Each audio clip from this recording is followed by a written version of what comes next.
Hi everyone, welcome to a new video.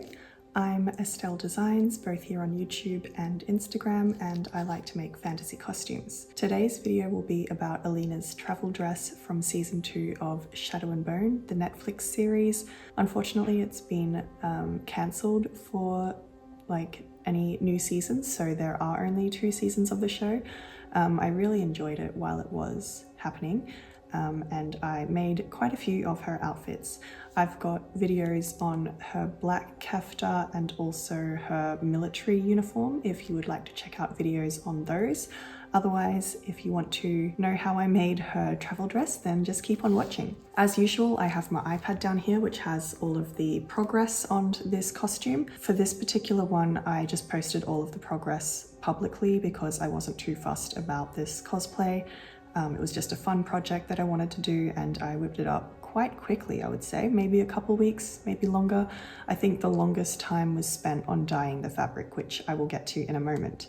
But before we do, I will just talk about the general design. It's just a simple wrap dress.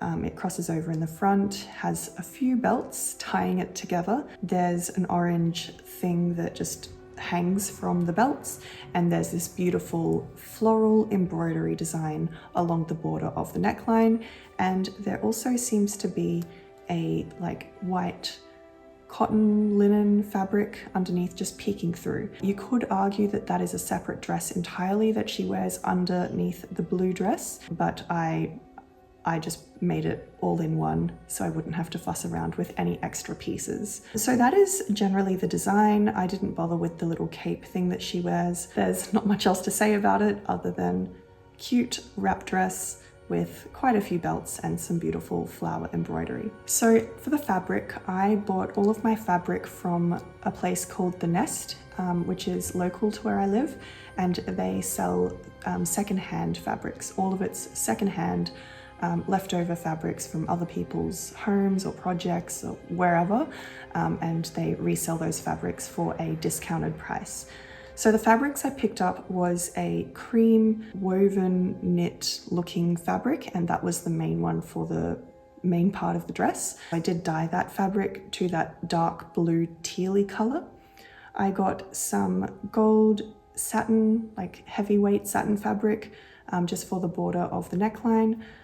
I also got some orange, it felt like a bit like a rayon cheesecloth type fabric, which I used for the belt and the little sash thing that just drapes off the belt. So those were the fabrics. I felt the texture of the cream fabric best matched the one that she wore, so I wanted to dye that fabric as opposed to just finding a fabric that was the right color but not the right texture or weight. It's quite a heavyweight fabric, and that's what I needed. And for the pattern of the dress, I used the very easy, very Vogue 9193 pattern, a simple wrap dress design, but I did omit the little ties that they had on that dress because for my dress, I was just going to have the belts hold the dress in place. So that was the only thing I changed of that. As well as the length. I made mine maybe, I guess, a midi length dress, so basically to ankle length, and underneath I just wore a petticoat that I already had, which is a full length petticoat. I think I altered the pattern a bit so there wouldn't be seams at odd places. I wanted the seams to be as closely matched to hers as possible, which were princess seams. So obviously the side seam, but then there's just one seam going down across the bust on either side. So I just modified the pattern a little bit with that. As for the dye, I used Rit Dye More, and I got a bit of the blue and the green because I wanted to mix those together to get that dark teal color. This was a very long process of dyeing the fabric. I just felt like the fabric didn't take on the color very well. I think it might be because it is a synthetic fabric as opposed to a natural fiber fabric. But I left it in the dye bath for at least 3 hours. I remember leaving it in there for 3 hours at least to try and achieve that really dark color.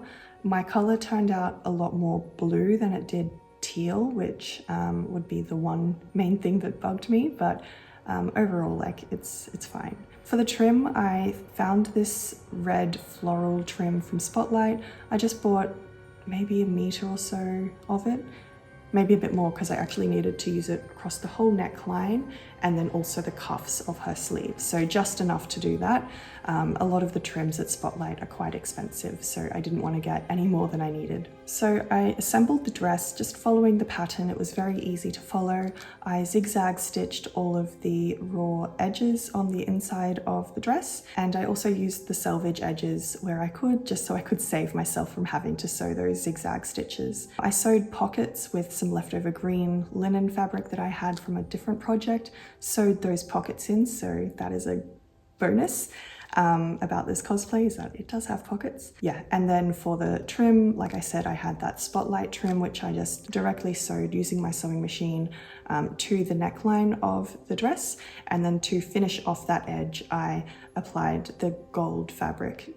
I almost used it like bias binding to finish off that neckline edge as well as the cuff edges. For the belts, I had two belts that I found either just in my wardrobe. I think one of them is my dad's belt that my brother gave to me or something, and then the other one is from an op shop, which I thought really matched the vibe of what I was going for. So I just played around with these belts and the orange fabric to figure out what could work to achieve the look that Alina had.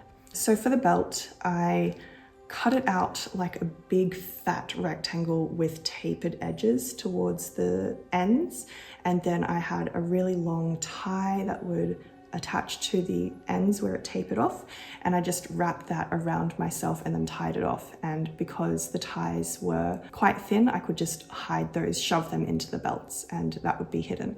So if you're familiar with a Jedi tunic and you have the like fabric wrap belts that go over the top, it's basically that, but in a bright orange cheesecloth rayon type fabric. I also decided to add my leather pouch to the belts just so I have extra storage. I know I have pockets, but extra pouch doesn't hurt. For all of the other edges of the actual main dress, I just hemmed those as normal, just a normal double, actually not a double rolled hem. Because the fabric was quite thick, I just zigzag stitched the raw edge, folded it over once, and then just sewed that normally with a straight stitch. And that was it that I did for the bottom of the dress, so along the hem.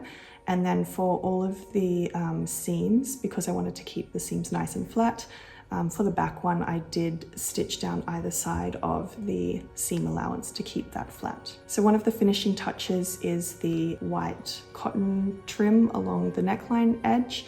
For that, I just sewed a big long strip of white cotton together, turned it right side out, and then I just gathered along the very, very, very long edge of that. And I just sewed that directly to the neckline edge of Alina's dress. And that is Alina done. It was super easy to make. I always love a nice, easy project because most times, my projects are not this easy. I hope you enjoyed learning about how I made this dress, and let me know if you've got any questions or comments, because I perhaps most likely didn't answer everything that you might be wanting to know from this video alone. So if you are confused about anything from this video, please let me know and I will do my best to answer. So that is her dress. I hope you enjoyed. If you are interested in any of the other Alina dresses, I do have other videos up on that. I also have a general Kirigan or the Darkling walkthrough of the boy's outfit because he's also cosplayed with me. So I will link all of that somewhere on the screen or in the description box below. And if you are interested in any other sewing related things, I've got a whole heap of videos on my channel. So I hope you enjoy. Until next time, stay creative.